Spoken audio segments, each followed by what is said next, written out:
जो Karma is a बिच जो कहते हैं ना, हाँ। वो तो दिखाई दिया हारिस राउफ को। ओए होए, हारिस राउफ को भाई पाकिस्तानी भर भर के गालियां बक रहे थे। मजा आ गया भाई। मैच के बाद जितना पोस्टर बॉय बनाया था, सारे पोस्टर फट गए इसके एक हफ्ते में, एक हफ्ते में भाई। इस एतवार में यहाँ अर्श पे, अगले एतवार पे फर्श पे। फर्श के भी और नीचे भाईजान, हाँ, और दफन 6 फीट अंडर, कतई दफन।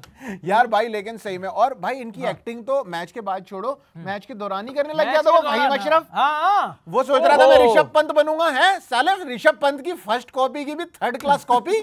और मैं ये कह रहा हूँ, ये आंखों में काजल वाजल लगा कर ये क्या करने आता है ये फ़हीम अशरफ। उसके पीछे से म्यूजिक आता वो वाला म्यूजिक हाँ, चल कहते गया। एक तो गंदी शक्ल इस आदमी की, कतई आतंकवादी शक्ल इसके। मुझे पता है कि खाने में भी ना काजू बादाम खाता होगा, 20-20 दिन तक भूखा रह लेता है ये आदमी। भाई यार आज खा जाऊंगा सारा, अब 20 दिन तक पानी की भी जरूरत नहीं पानी की भी है, जरूरत मिशन पे जाना है। मिशन पर जाना, पढ़ना है फिर।